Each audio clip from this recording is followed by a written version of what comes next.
और चलिए अब रुक करते हैं कुछ खबरों का विस्तार से। सबसे पहले शुरुआत बड़ी खबर के साथ करेंगे, जहां देवेंद्र सिंह राणा का निधन हो गया है। बीजेपी नेता देवेंद्र सिंह राणा का निधन हुआ है। जम्मू कश्मीर के नगरोटा से वो विधायक हैं और इस वक्त की बेहद अहम खबर आपको बता रहे हैं, जहां बीजेपी नेता देवेंद्र सिंह राणा का निधन हो गया है। जम्मू कश्मीर के नगरोटा से विधायक हैं और वरिष्ठ भाजपा के नेता और नगरोटा के विधायक देवेंद्र सिंह राणा का निधन हुआ है।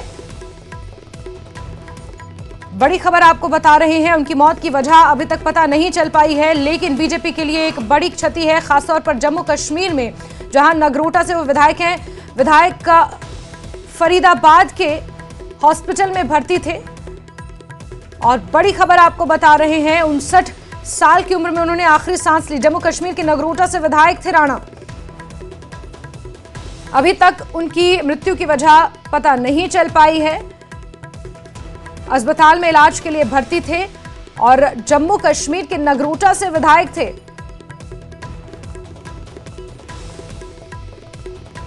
बड़ी खबर आपको बता रहे हैं, बीजेपी के वरिष्ठ नेता और जम्मू कश्मीर के नगरोटा से विधायक देवेंद्र सिंह राणा का निधन हो गया है।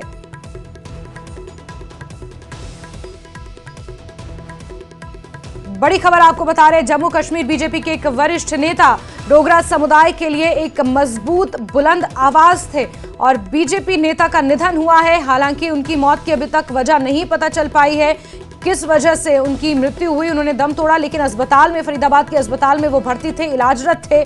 और जम्मू कश्मीर बीजेपी के वरिष्ठ नेता, नगरोटा से बीजेपी के विधायक देवेंद्र सिंह राणा का निधन हो गया है। उन्होंने आखिरी सांस 59 साल की उम्र में ली है और हर तरफ संवेदनाएं व्यक्त की जा रही हैं। इस बीच उपराज्यपाल मनोज सिन्हा ने भी संवेदना व्यक्त की है।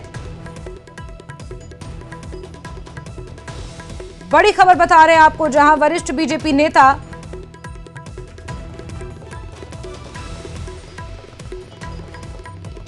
देवेंद्र सिंह राणा ने अंतिम सांस ले ली है, उनकी मृत्यु हो गई है। हरियाणा के फरीदाबाद के एक अस्पताल में वो इलाजरत थे। किस वजह से उनकी मृत्यु हुई, ये कारण अभी तक स्पष्ट नहीं हो पाया है, लेकिन बड़ी खबर आपको बता रहे हैं, बीजेपी विधायक देवेंद्र सिंह राणा का निधन हो गया है। नगरोटा विधानसभा क्षेत्र से वो विधायक थे और बड़ी खबर आपको बता रहे हैं, समीर हमारे सहयोगी ज्यादा जानकारियों के साथ जुड़ चुके हैं। समीर, बताया जा रहा है कि एनसीआर के एक हॉस्पिटल में इलाज के लिए भर्ती थे, क्या कारण स्पष्ट हो पाया अभी तक? देखिए, पिछले कई महीने से, उनके तकरीबन 1 साल से लगातार देवेंद्र सिंह राणा बीमार चल रहे थे।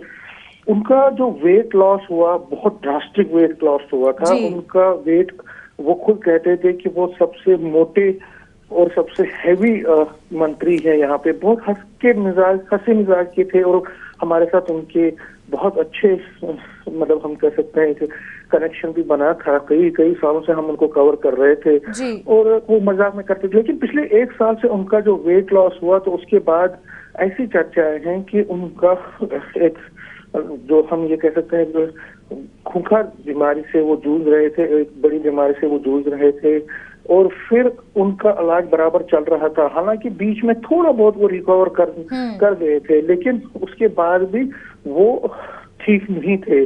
और कुछ दिनों पहले ही उनको वहाँ फरीदाबाद में जो हॉस्पिटल है, वहाँ पे भर्ती कर दिया गया था। 59 थी एज। और देखिए, कल शाम से जब से ये खबर आई है, लगातार हर जगह से कंडोलेंसेस आ रही है, हर जगह से जो cross political parties, Devendra Singh Rana का जो व्यक्तित्व था वो इतना गहरा था कि वो हर एक के साथ कनेक्ट होते थे। उनका कनेक्शन बहुत जबरदस्त था। वो किसी को भी अपना दुश्मन नहीं मानते थे। पहले नेशनल कॉन्फ्रेंस में थे, अब बीजेपी में थे और हर एक के साथ उनके अच्छे रिश्ते थे। तो जो उनका कनेक्शन था, उस वजह से लोगों में जबरदस्त दुख है। और आज 4 बजे के करीब शास्त्री नगर, जो जम्मू में है, वहां पर उनकी क्रेमेशन की जाएगी। 4 बजे का टाइम दिया है फैमिली ने। और जाहिर तौर पर एक बड़ा लॉस है बीजेपी के लिए। और मैं आपको बता दूं 3 तारीख को बीजेपी की जो मीटिंग होने वाली थी उसमें चर्चाएं इतनी गर्म थी कि उन्हीं को लेजिस्लेटिव पार्टी का लीडर बनाया जाएगा। और क्योंकि देवेंद्र सिंह राणा बहुत तजुर्बेकार है, नगरोटा से वो हिस्टोरिकल विन से। और देखिए जम्मू कश्मीर में जो विधानसभा पोल हुए उसमें जो विक्ट्री मार्जिन था वो सबसे ज्यादा देवेंद्र सिंह राणा का था। तो देवेंद्र सिंह राणा सबसे ज्यादा वोटों से जीतने वाले उम्मीदवार थे, तो कैंडिडेट थे जो नगरोटा से दूसरी बार चुनाव जीते। तो कहीं ना कहीं मैं आपको बता दूं एक दुख की लहर, एक शोक की लहर इस दिवाली के पर्व पर हर जगह यहाँ पे देखने को मिल रही है। और खासकर फैमिली, उनके जो बच्चे हैं और डॉक्टर जितेंद्र सिंह जो कि उनके भाई हैं वो भी लगातार दुखी हैं। क्योंकि देखिए एक लॉस है, एक बड़ा लॉस है, एक विजनरी पॉलिटिशियन का जाना और जिन्होंने लोगों के लिए बड़ा अच्छा किया था। तो ये एक बड़ी दुख की बात है। जी बिल्कुल समीर, और जम्मू कश्मीर बीजेपी के लिए ये कितनी बड़ी क्षति के तौर पर देखा जाए, साथ ही साथ केंद्र शासित प्रदेश की सियासत के लिए ये कितनी बड़ी क्षति के तौर पर देखा जाए? जैस्मिन, आपको पता ही है कि देवेंद्र सिंह राणा का एक पॉलिटिकल कद था और वो नेशनल कॉन्फ्रेंस के टाइम पे जब 2009 में उमर अब्दुल्ला बने थे यहाँ पे चीफ मिनिस्टर, तो उनके पॉलिटिकल एडवाइजर हुआ करते थे।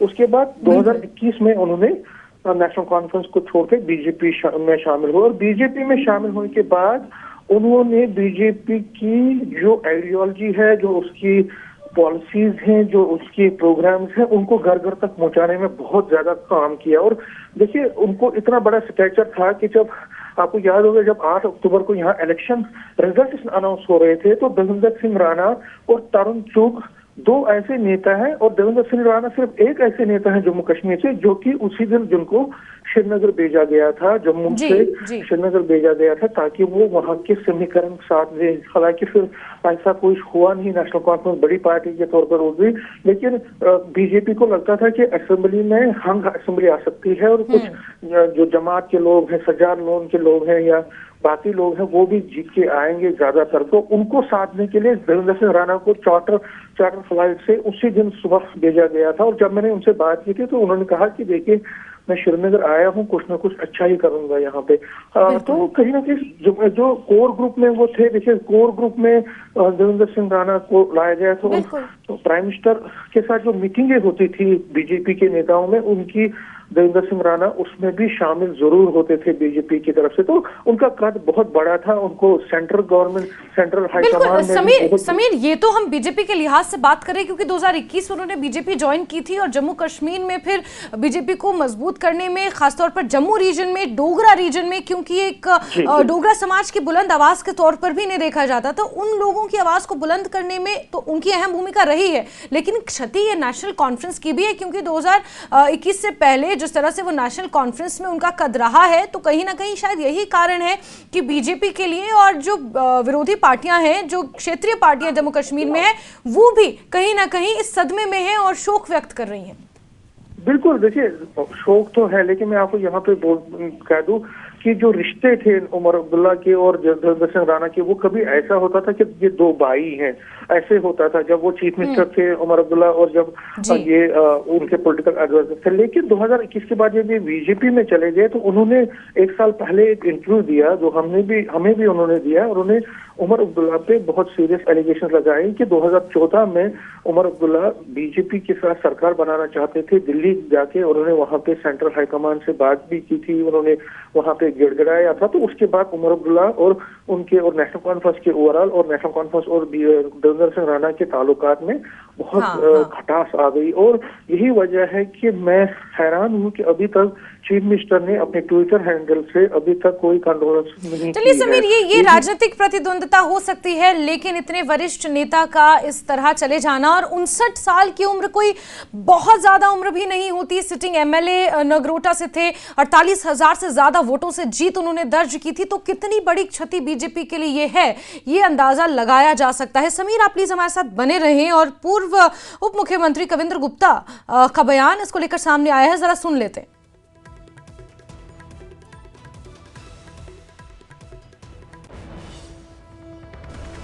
कविंदर जी, देवेंद्र सिंह राणा सीनियर नेता बीजेपी और नगरोटा से विधायक, किस तरह से देखते हैं उनका जाना?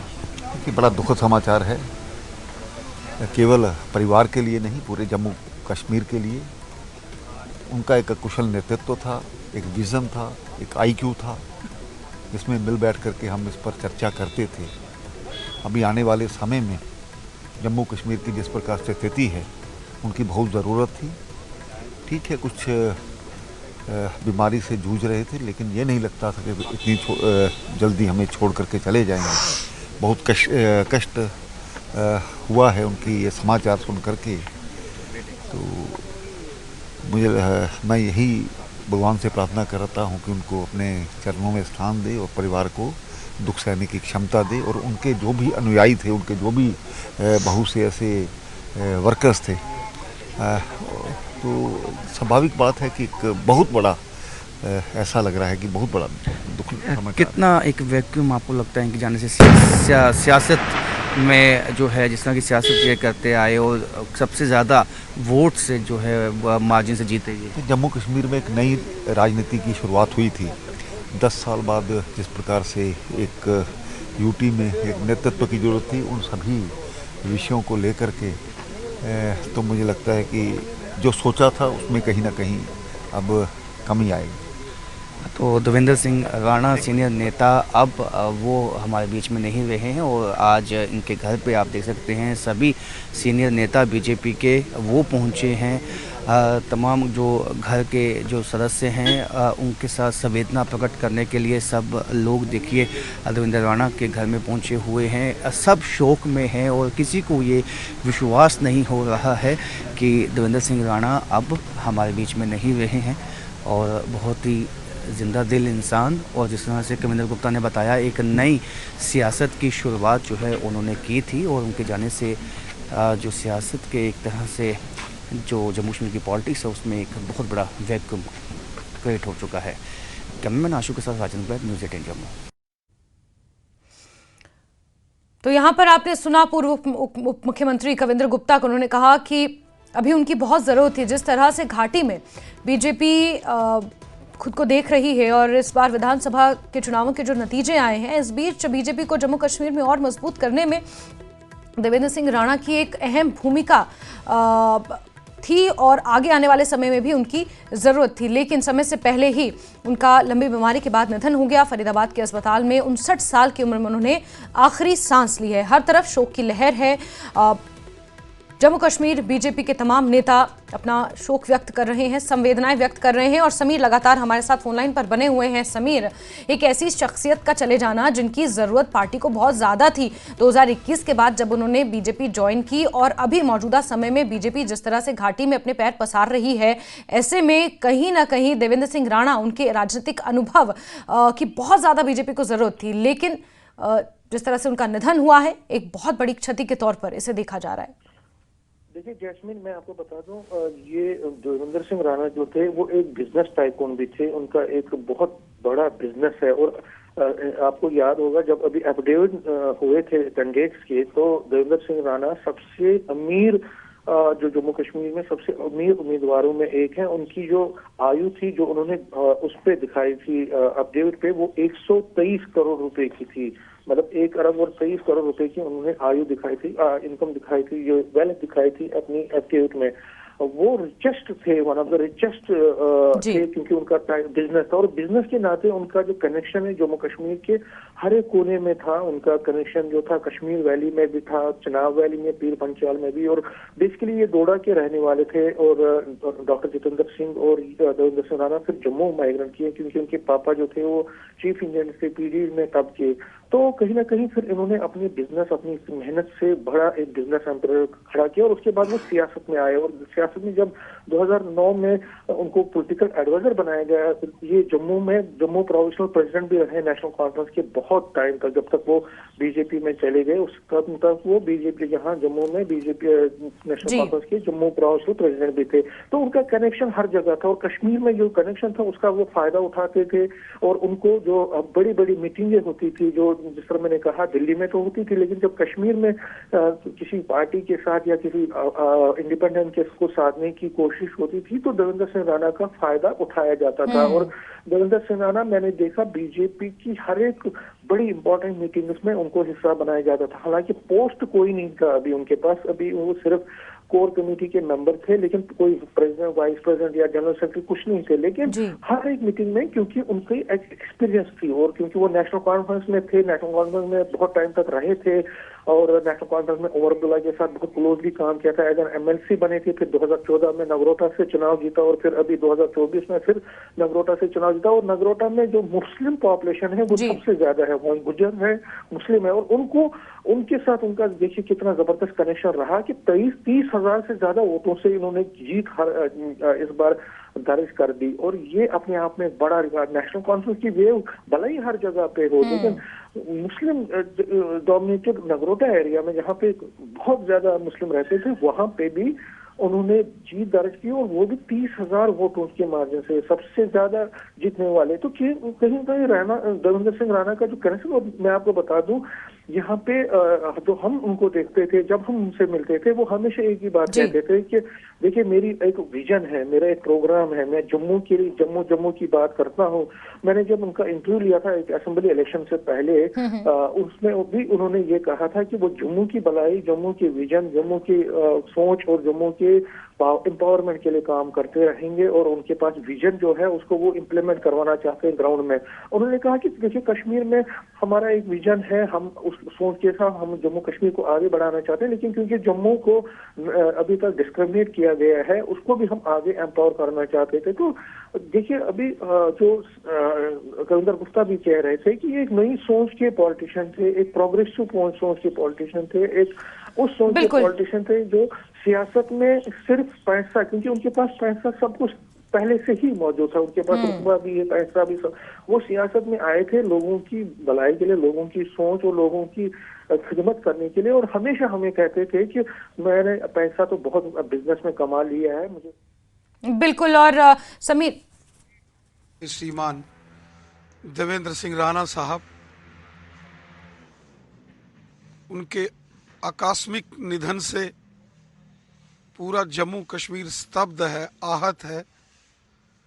वो एक बहुत जांबाज एक राजनेता थे, समाज सेवक थे और समाज के हर वर्ग के लिए उनके दिल में दर्द था। वो राजनीति में जरूर थे लेकिन हमेशा सेवा भाव से वो काम करते थे। श्रीमान देवेंद्र सिंह राणा साहब हाल ही में जम्मू कश्मीर के विधानसभा चुनावों में जम्मू के नगरोटा विधानसभा क्षेत्र से जम्मू कश्मीर की सबसे बड़ी जीत के साथ वो विधायक बनकर आए। लेकिन ये हम सब का दुर्भाग्य है, बहुत दुखद समाचार है कि वो आज हमारे बीच में नहीं रहे। देवेंद्र राणा साहब,